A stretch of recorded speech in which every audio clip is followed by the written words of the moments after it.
Welcome to Heart on the Table, a tarot-inspired podcast for mothers, healers, and humans in the messy middle of becoming.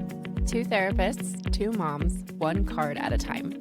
Every other week, we pull a tarot or oracle card and explore its symbolism through the lenses of trauma healing, attachment theory, motherhood, and intuitive wisdom. Together, we weave our clinical therapy knowledge with personal connections to motherhood, spirituality, magic, and womanhood. Reflecting on what it means to mother yourself and others across timelines, triggers, and transformations. I'm Bree Levitt, licensed clinical social worker. And I'm Miranda Peterson, licensed clinical social worker. It's part sacred space, part cozy couch chat. Expect laughter, insight, and a whole lot of heart. Hello, and welcome back to Heart on the Table. It has been several weeks, probably a couple months since we last released an episode. So thank you all for your patience and for continuing to show up.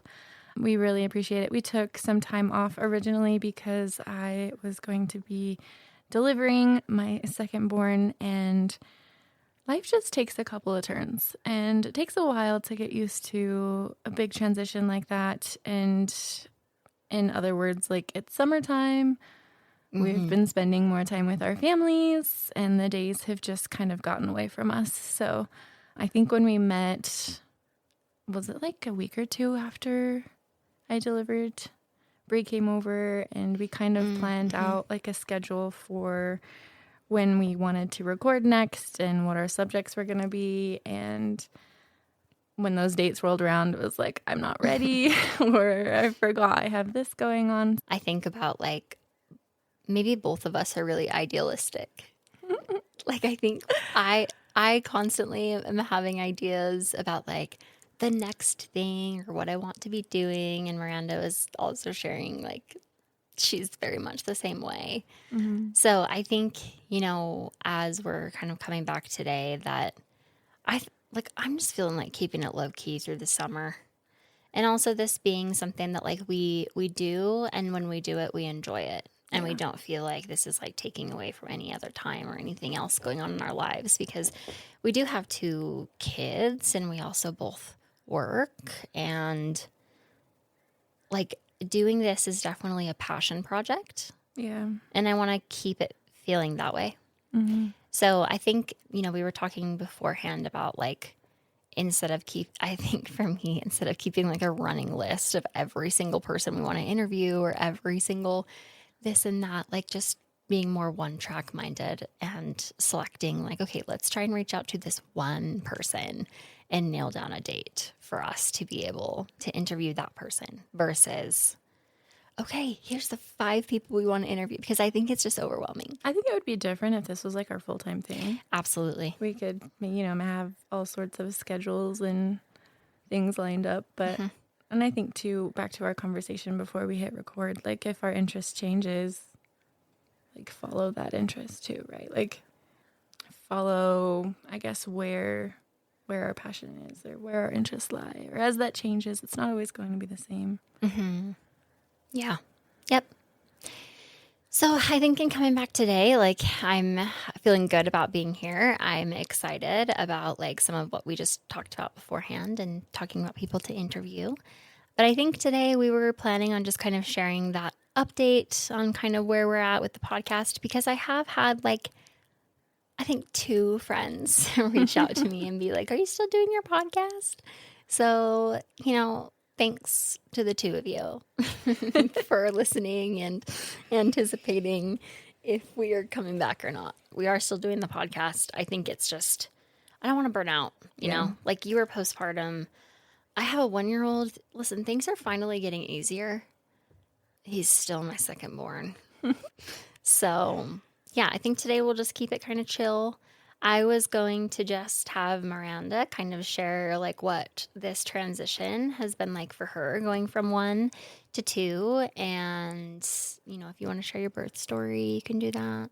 The focus is kind of on you today. That was kind of my plan, if you're okay with that. Yeah, for sure. I guess we'll just jump in, but if there's, like, a direction that we're going to take, we can roll with it. Yeah, we can just jump in wherever feels good to you. I guess I'm more concerned about my like ability to follow a straight line. It feels very scattered. I'm not sure if any of our podcasts follow like a very direct straight like line. a linear plot or anything. Yeah. I want to say it's almost like because you, like you said, you have a 1-year-old and you've been navigating the 2 kiddos for a year now, and I almost feel like I've been initiated. Like every transition is an initiation. So like now I get it. Yeah. Like you don't get it until you get it. I had a friend reach out to me this morning, which I need to text her back. There's always a list of people and I'm like, oh, I need to text them back. I'm okay at reading messages, and then I usually mark them as unread on my phone so I remind myself to go back. But the replying part is so challenging. Like I can read it and I can think, oh my God, that's so sweet. Thank you for I'll think my reply and maybe forget that I didn't. Or like the kids start crying and I'm like, oh, okay. So she reached out to me just this morning and I didn't respond to her last 2 messages. So I'm so sorry. But just telling me like, I know what it's like and I just am thinking about you and I hope you're doing okay. And so that being said, I feel initiated. Yeah. Mm-hmm. I remember the first, even with my firstborn, like the first 2 weeks postpartum is always like an emotional roller coaster. And it still is. But the first 2 weeks are always the hardest for me. So there's nothing like looking at my little family and feeling all kinds of like grief and guilt and gratitude all at the same time. Mm-hmm. All wrapped into one messy little thing. Like all of those emotions I remember flashing through my soul or my heart or whatever all at the same time. I was like, wow, this feels very raw. Mm-hmm. Feels very hard and very fragile all at the same time. I was very lucky to have as much time off as I do. Yeah. And my husband got 2 weeks. He got 2 weeks last time, which I'm grateful that he gets any, but at the same time, like it's not enough. Mm-mm. And I feel like every week or every day is just a small adjustment of like the next change, like anticipating going back to work myself. I'm like, okay, what do I need to do to get started? How can I prepare for this other transition? It's all transition. Yeah. Which you're still somewhat working right now. Yeah. Because you are seeing clients. Yeah. I am seeing some clients in the evenings and that's been really good. It's been challenging. I mean, even finding a new office space lately, which I was like, oh my God, just another thing I have to do. Yeah. But it's been great. And I think that's probably just what my life is going to look like from now on. Like how to juggle the next thing. Yeah. Every time I think I got it down, something inevitably changes and I'm back to where I started. Mm-hmm. I feel like we can never get too comfortable with like how things are. Mm-hmm. Like I don't think that, I don't know. I think that we just have to be comfortable that like reality will always kind of change and shift and that's okay.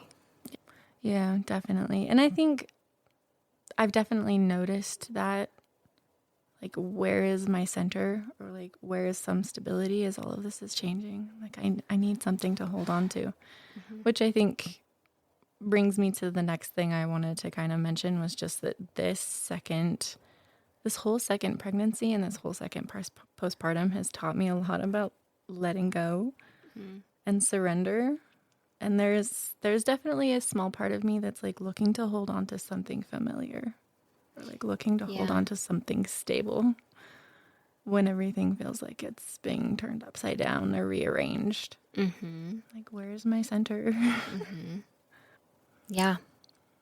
What is your center through this transition, through the new addition to somebody in your life, in your family? Mm-hmm. Like how have you been centering yourself? What does that look like? I think just coming back to the basics, like coming back to the small things of like what I need or what my little family needs. Mm-hmm. I feel incredibly lucky to feel immensely supported by my husband. Like, there were so many times in the first 2 weeks where I was like, what is this? Like, why am I feeling like this? Or what's going on? Or I would constantly like apologize, which I know all of the statistics. I know all of the research. I know all of the things, but it's still like when you're in it. It doesn't matter what you know. And he was so kind to remind me, like, you're going through a lot. Like, it's fine. I'll be right here. And what do you need? Like, I feel incredibly grateful for his support through that. And it looked different this time than it did last time because we didn't know what we were doing the first time. Where you don't know what you don't know the first time. And even with the second experience, like, I knew more and I felt like I was better prepared, and it still didn't go anything according to how I thought it was going to go, which is fine. But there's still more, that I didn't know. Always. It's funny that you say, like, we know all the research, all the statistics, all of the things, all of the coping mechanisms, as we're like both therapists, right? Like we know all of this, and yet like you just can't, I don't know, that just doesn't compare or do anything for actually like the lived experience of being human, right? Like I always tell my like helping profession clients that too, because they're like, I know what I'm supposed to be doing. And I'm like, girl, we all do, right? Like we all know the things, but it's like human experience is something different than knowing what we should be doing, Yeah, definitely. And you can know all the things, but like living the embodied experience is nothing can prepare you for that. Right. You can read all the research and you can do all of the things. You can pay thousands of dollars for your master's degree in mental health and still struggle. Yeah. I want to ask you, when you say like you've had to kind of, revisit letting go over and over and over again, what kinds of things have like challenged that or brought that up? Where has that really come up for you that you've had to like kind of embody or remind yourself why that's important? Oof. Should we start at the beginning? Yeah.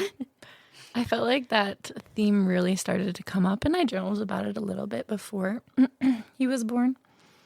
But being, in your third trimester with a toddler, excuse me, I didn't want to wish the time away.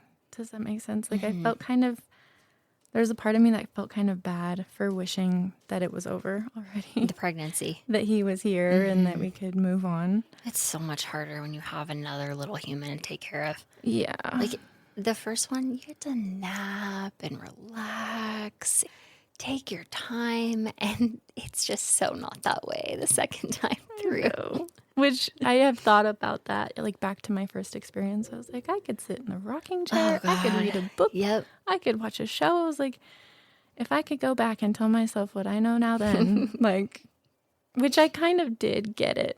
Yeah. Like there was a part of me then that was like, this isn't going to be the same next time. Enjoy it while it lasts. Yeah. But, oh boy, just, I was ready to be done. I think mentally prepared, maybe kind of emotionally prepared, but physically I was very, very done. Yeah. Physically I was very over it. And, my first came like 5 days early. So I was like, second time I've heard that they come earlier. So I'm like, they're going to, we're going to be done before we know it. And I kept counting on that, or kept betting on that. And, could be as prepared as I could be, and I was kind of ready to be done, and I was like, it's gonna be this week. I have a feeling about today. I remember you texting me so many times. I think he's coming today. Nope, you didn't come. You didn't. I went to the hospital. I think in total twice I was sent home, which oh my God, nothing could have prepared me for feeling so disheartened at being sent home. I'm sure. Well, remind me, weren't you sent home the day that you delivered too? Mm-hmm. Yeah, she was sent away the day that she delivered. Mm-hmm. Which was so hard. So it was like a week before I actually delivered. I think I went in and was like, today's the day. And my first experience with labor, my water popped at 4 a.m. And so I didn't really have the contractions like leading up to it. I had contractions, but it wasn't like it's time to go in now. It was just like, oh, my water broke. It is time to go in. Yeah. So this time I had, it was different. I didn't know what those contractions felt like. I didn't know what the pre-labor experience was like because my water just broke the first time. Mm-hmm. And so learning to try to like tune in to what my body was trying to tell me, I was like, this is it. And, I've heard, secondborns also come faster. So I was very on edge. I also needed antibiotics. That's right. Mm-hmm. That I was trying to control the experience and very much was handed something completely different. I need to be there with enough time to get those antibiotics, to have a safe delivery. Nope, I didn't even get the antibiotics. Yeah, we'll get into that. But like being sent home the first time really sucked. I was like, I feel like I'm trying to listen to my body and I'm being told, these machines are telling me that it's not time. Yeah. Like, how do I know? It was just so much very anticipation hard. too. Mm-hmm. Ugh. And they have this program called Simply Birth, and I wanted that experience. Again, I was reading all of the literature, like books and experiences, and I really wanted that. Yeah. And I didn't quite want like a home birth because I still wanted to be someplace where like emergency medical intervention could happen if I needed it. Yeah. Which Simply Birth is like, it's like you're in the hospital, but it's more of a hands-off kind of intervention, home-ish, like home-based setting in a hospital. Yeah, which that didn't go according to plan either. So does it ever? Nope. Oh my gosh. And while I'm like so grateful for this experience, it was still nothing like how I thought it was going to be. Like not according to plan at all, which is another theme of like letting go of my expectations for that. But being sent home the second time, the same day I delivered, I woke up at like 2 a.m. that morning with contractions. I woke up and I was like, this is it. Which I'm not sleeping great at that point anyways. No, yep. So when I woke up and I started timing them, I think I laid there with my phone in my bed and was just like, click, like would time the contraction, maybe fall asleep and was like, oops. Yeah. But would time them. But yeah, timing them. We got up, got ready. I was working from home at that point for my day job. And my husband went to work. I went to my parents' house with my little boy just for some additional support. Yeah. And by like, I think 9:30 or 10 o'clock, I had decided I did some curb walking. I was doing everything at that point. Oh my gosh. Like to try to progress. And so at some point I just decided, I need 4 hours. Like they're this far apart. Like, let's go. So I called my husband. He came and got me. And we went in and they checked me and I hadn't dilated any further, which was... What were you dilated at? I think it was a 3. I was a 3 for like a week. That's what I was when I delivered Charlie. Which for the first delivery with my first kiddo, I was, I think at like a 4 or 5 forever. And then I went from 6 to 10 like that. Gosh, like the doctor couldn't get there fast enough for my first one either. I mean, she did, but she just like walked in the room and there's baby. We were done. But Yeah, so we went to the hospital, and the same nurse that was there monitoring me a week before was there, and I was like, I'm back. They kept me 2 hours, which I think 2 hours is their standard, and if you don't make any change in that time, send you home. But I think they pitied me because I was very mentally and physically over it. At that point, you could kind of see like the messages. The computer was unlocked. Yeah. Right? Because you can see the monitoring, the heart rate and everything like that. And you could also see the messages that were being sent to the doctor. And one of the messages was like, she seems pretty like, like disheartened, or she seems like she's having a hard time. So again, I think they pitied me and kept me for another hour. And after that hour, when they checked me and I hadn't changed, they sent me home. Oh my gosh. Which I also need to give context. Miranda lives far from where she delivered. About 45 minutes. That's far. And then to know that you're going to go home, and if you have to go back, it's another 45-minute drive. And I felt so bad at that point. I was like, I asked Chase to get off work. Yeah. Like, he doesn't have a lot of time to spare, and I don't want him to cut into the 2 weeks he gets. I know. Like, I felt so frustrated. I felt like I was wasting people's time. I remember walking past the desk of nurses when I sent home the last time, and I couldn't even like look at any of them. I just like kept my gaze down. I was like, this sucks. But yeah, at that point, a different nurse had changed shift. She came in and talked to me, and she was very sweet. This was the first time I'd met her. She came in to tell me to go home. Like, that was my first experience meeting this nurse, but she was so kind. Like, she was like, I can't remember how many kids she had, 5 or 6 kids. She's like, I was sent home. She was like, I know how this feels, and I'm so sorry I have to be the one to tell you. But she's like, we can't keep you. So she was very empathetic and very just compassionate. And I was, the waterworks, like I was just sitting on the bed feeling so done. I was like, you're so sweet, and I don't want to go home. So we stuck around downtown. Thank God. We went and had lunch.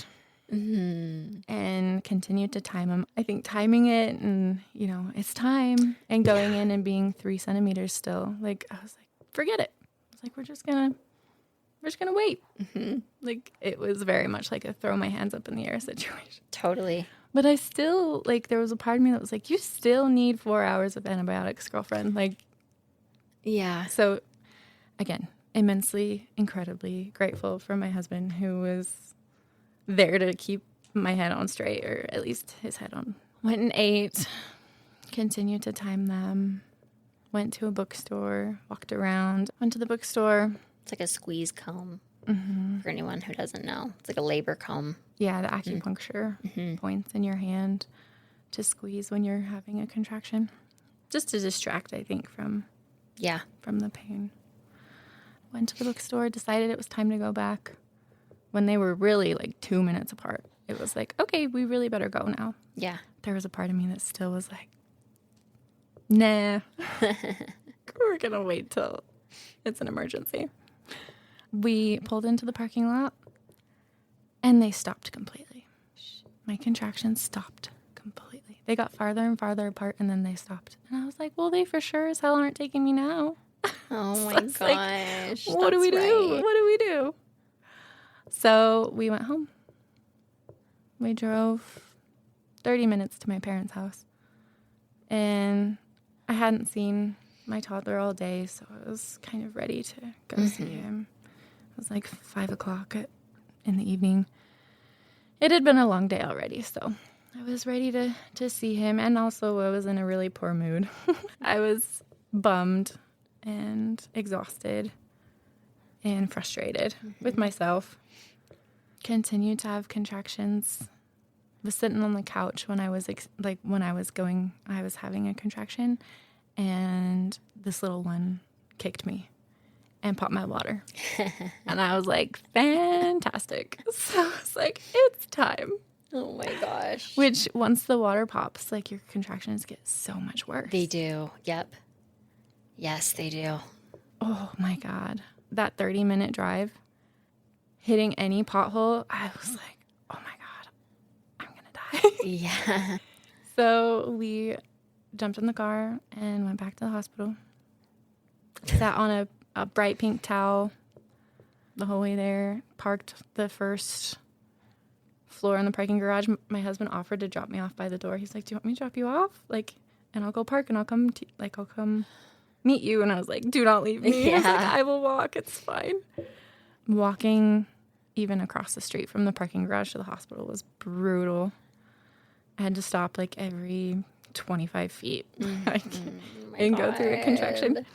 At some point, we got off the elevator that took us like a half a floor up to the street level. I was like shuffling and squeezing the comb, squeezing my husband's arm, and had a towel between my legs. And I was like, people walking out of this hospital probably, I know what I feel. I think there were 2 employees walking out of their shift, and they were like, "Do you need a wheelchair?" I was like, "Yes, please." At that point, one of the security guards was bringing down a wheelchair. I was like, "Oh, thank God." I think if they hadn't, I probably never would have made it upstairs. So my husband wheels me upstairs. I told the nurses at the desk, I was like, "I'm back." I was like, "I was here not 4 hours ago." Like, "I'm back."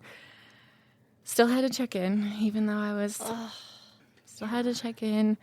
They're like, "Why are you here?" You know, just to determine if I needed to go to a triage room or not. And I was like, "My water broke. Like, this baby's coming. Like, move me to an actual room, please, as soon as possible."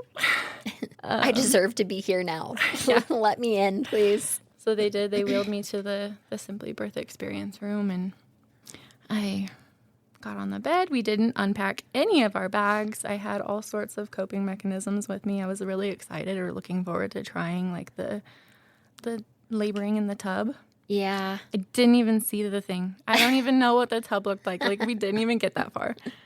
And, you know, I had all the oils and the setting, the mood, like the speaker. Of course you did. I didn't pull any of it out. Yep. I remember walking into the room. They had this big, like, panoramic window, and I saw the view, and I was like, "That's a beautiful view." And that was the last I remember looking at that. Like, it went so fast. She was, you know, I was on the bed, and she was checking. She had to monitor for, I think when you get there, they have to monitor for like 30 minutes before you can take the monitors off. Mm-hmm. And all the while asking me questions that, you know, contractions are closer and closer together. Yeah. I couldn't answer them. So, like, Chase answered them for me. But I told Chase, maybe this is going to get too graphic, but I told him, I was like, Never. I was like, "I need to go to the bathroom." I was like, I need to go. Like, get me off of this bed. Like, walk me to the bathroom. Uh-huh. But there was a part of me that knew that was time to call the nurse back in. I was like, hit the red button. I was like, call her back in and tell her I need to go to the bathroom. So he did, and I'm sure when a nurse hears, "I need to go to the bathroom," when you're actively in labor, they're like, "Oh, no." Yeah. She was like, no. She's like, "Stay on the bed." She's like, "I'm coming right back." I was halfway off the bed. I was like, "I'm moving. I'm getting off of this bed." So 1 foot on the bed, 1 foot off the bed, just kind of sitting there. Yeah. And she was like, I think she had wanted to come in and check me, but there was no freaking way. Like, all of the, like, there was another nurse that brought in some supplies, and the nurse that was in there, that we called in there, she was like, "It's time. Like, bring everyone in." And the doctor wasn't there. Oh, my God. My doctor definitely didn't make it there. The on-call doctor didn't make it there, which I just think it's funny. Like, my doctor has missed 2 out of 2 of my births, which is fine. My little guy's laughing at that. We do have a guest here. Yes. Yeah. Mm-hmm. My second-born is with me. Yep. I keep catching his little breaths on the microphone. It's cute. Oh, do you? Uh-huh. Oh. Maybe he'll giggle again. Anyways, all of a sudden, like, the room was full, and never made it to the bathroom. I flipped over on my hands and knees, which was very different from my first experience. I had an epidural. There was a point, I guess I should back up a bit, where I thought, I can't do this. Like, get me the epidural. Yeah. Which I'm realizing is like that moment of transition. It is. Yep. But the logical part of my brain was like, you're not getting an epidural. Like, it's going to take 15 minutes for the anesthesiologist to get up here, and then it's going to take another 15 minutes for it to work. I was like, this isn't happening. Yeah. But there was a part of me that was like, I can't do this. You're going to have to move me. Like, that's it. Anyways, things progressed so fast after that. Yep. Ended up on, like, my hands and knees and was just, like, gutturally, like, screaming into the pillow. I thought afterwards, I was like, I feel so bad for anybody who's here, like, listening to me scream. Which, the next 2 days that we were there were lots of babies born. So I was like, there had to have been somebody who thought, oh my God. When I was in the hospital waiting to give birth with Grayson, like, I slept in the hospital for 2 nights before I had my C-section. And there was somebody who came in at, like, I think it was like midnight or 1 a.m. And I was terrified listening to her. I was like, and the nurse came in to check me, and I was like, is that woman okay? She was like, yeah, she just transitioned very quickly. Oh my God, sounded like she was dying. Yeah. Yep. Yep. Which I think is what I sounded like when I was giving birth to Charlie, too. Yep. Yeah. Yeah. It was the craziest experience ever. Like, again, I'm grateful for the experience itself. None of it went according to how I thought. None of it went according to plan, which is fine. Oh, he's like, Yeah. oh, so cute. He's smiling. But yeah, feeling the whole thing. That was an experience unlike any other. Yeah.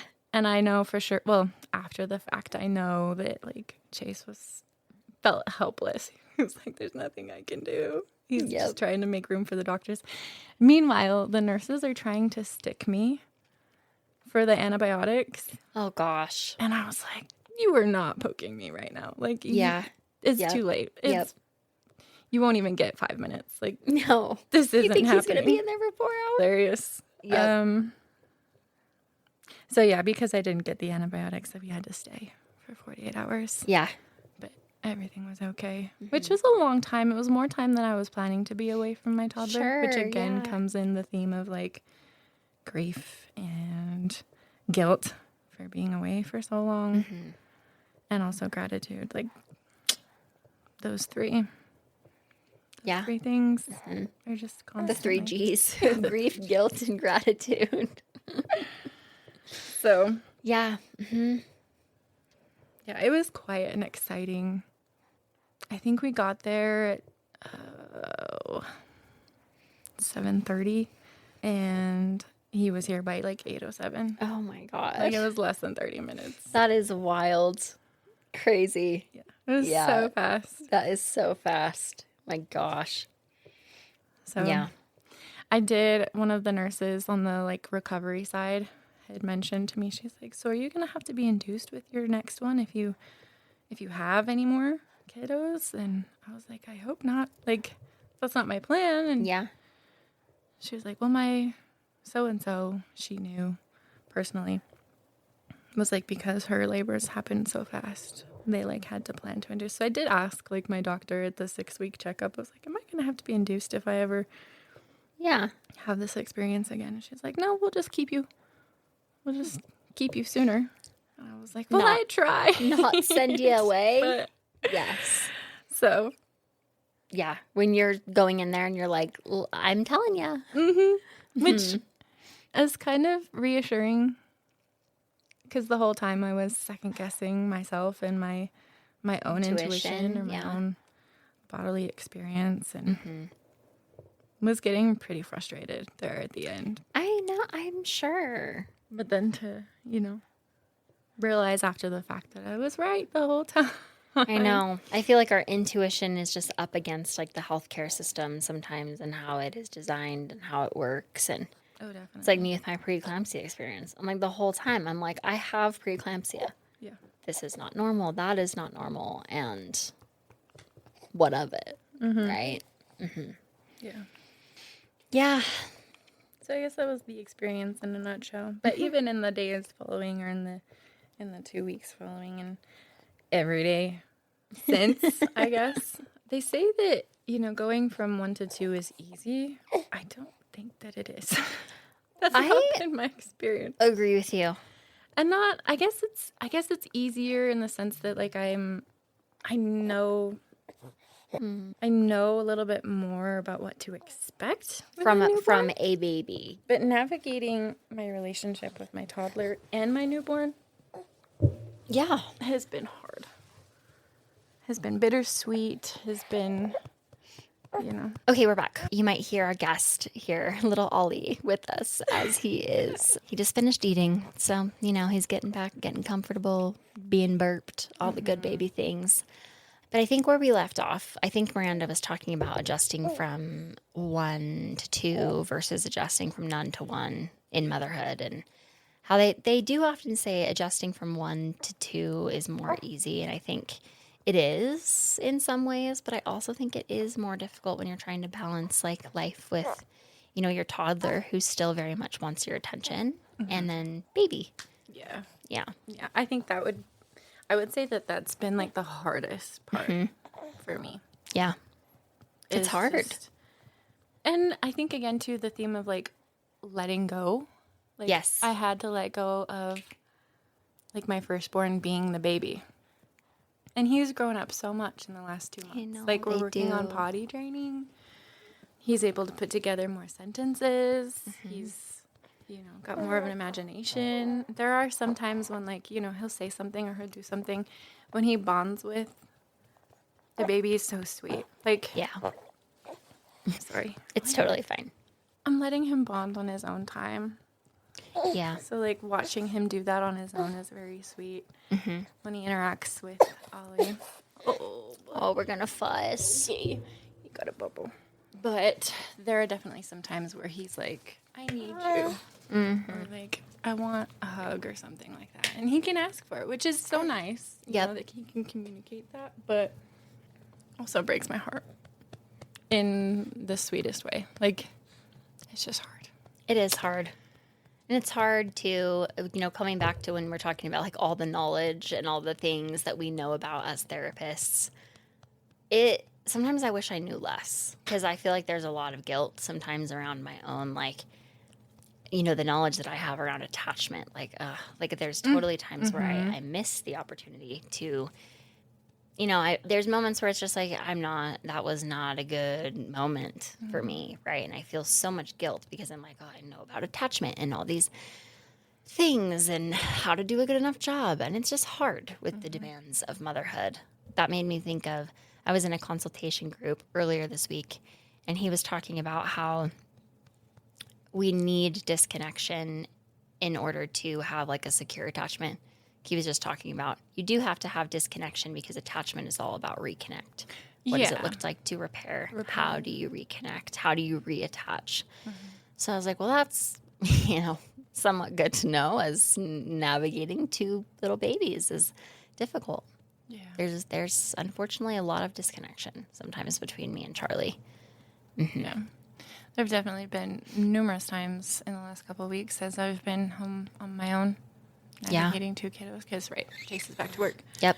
That like I call him and I'm like, my patience is so thin and I feel terrible and I just snapped and we'll call and tell him about it, which I'm sure is hard for him to hear. Like he wants to be home and he's at work and wants to be supportive and at the same time I think coming back to the I'm sorry, like the repair part of it like is hard. I don't know that Theo. He just moves on. Like it's not like he accepts my apology or really understands what I'm trying to do, which makes like the fact that I, was a little impatient all that much more hard. But I think it's expanding, it's stretching, it's navigating new and unfamiliar territory. Like, which it's supposed to be. I mean, I didn't think this was going to be the same as the first time. Yeah, you hope sometimes, though. I'm thinking about me and my son. I'm like, I hoped you were going to be as easy as your sister was. But you were not. And that, again, brings us back to letting go. And I think, too, maybe part of what's been a little bit challenging for my husband and I is that we are both firstborns. So am I. So navigating what this experience is like for our own firstborn, I think there is definitely some projection coming up. Yep. So is my husband. He's a firstborn too. So I'm like, it is definitely, different.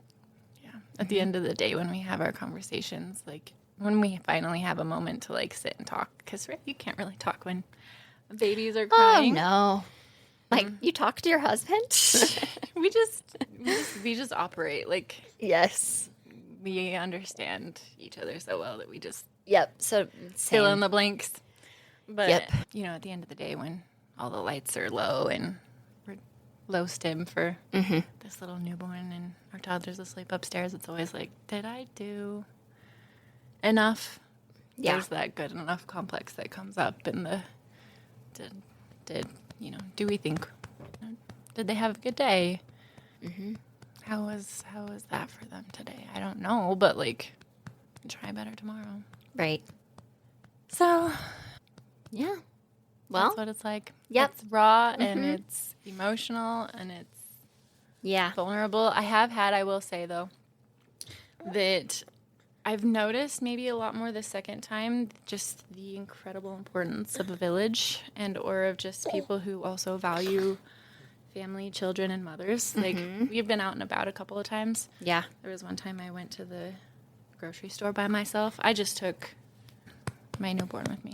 There was no way I was going to navigate a toddler and a newborn at the store on my own during the day. But so I dropped off my toddler to play with his cousin and my parents. But going to the store, that experience like I had, as I walked in to grab a cart, like I had a woman tell me just congratulations because I was wearing my baby on my chest so I can do other things. And it was just very sweet, like just made me smile. And then at the end of that shopping experience, I still had him on my chest, so I was kind of curtsying into the cart to try to grab all of this stuff. Like my arms aren't long enough and I can't bend over the edge of the cart. And the mom behind me loaded my groceries onto the belt for me. And then she had her two older daughters bag my groceries for me. Oh, that's amazing. I was like, thank you so much. Like, just very sweet. Yeah. And then I had a gentleman at Lowe's tell me congratulations too when I was wearing him on my chest. It's just nice to Absolutely. see that or experience And that to feel out, that. out in the world. Yeah. I was walking Charlie and Grayson in our wagon, and so I had the sun visors up. And this woman was walking at the park, and she was like, Grayson started coughing, and it was like a little bit breezy. So I thought she said, is it the wind?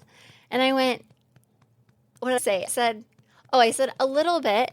And she was like, oh, a little bit. That's so funny. She was like, I bet you have your hands full. Have so much fun. And I was like, wait, what just happened? And then I realized as I was walking, she asked me, are they twins? And I said, a little bit. And so she was like, oh, that's so funny, a little bit. Because she couldn't see Charlie. She could only see Grayson. And I was like, oh, my God, I'm going to be thinking about this for a second. So I, saw her, and I was hoping we were going to cross paths again so I could be like, oh, my God, I realized you said, are those twins? They're not twins. But I was just like, it was one of those social interactions where you're just like, yeah, not quite. This woman was just trying to be cute and nice. I'm like, if I would have pulled down the visor, Charlie's, she would have been like, oh, those are not twins.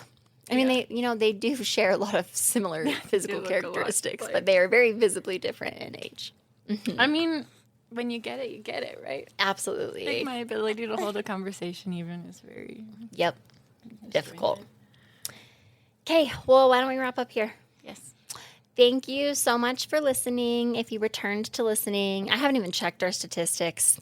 I'll be honest, I think it's been pretty bare bones the past little bit. But if you listen to this episode, thanks so much. We're hoping to, as I said, kind of, bring it back online here and there as we are, navigating the summer with our families and all of that. So thanks for listening. Yes, thank you so much. Yep. Bye. Thank you so much for joining us in today's conversation. We hope this space offered you a spark of meaning, a reminder of your own strength, or simply the comfort of knowing you're not alone in the messy middle of becoming. If you enjoyed this episode, we'd love for you to share it with a friend, subscribe, or leave us a review. It helps this little community grow. You can also find us on Instagram and TikTok at Heart on the Table Pod, where we share more reflections, tarot pulls, and behind-the-scenes glimpses of the podcast. Until next time, may you keep noticing the magic woven into your everyday life. Please remember, while we are both licensed clinicians, this podcast is not therapy and does not create a therapeutic relationship. The conversations here are for educational and reflective purposes only. If you are seeking mental health support, we encourage you to connect with a licensed provider in your area. Thanks for listening.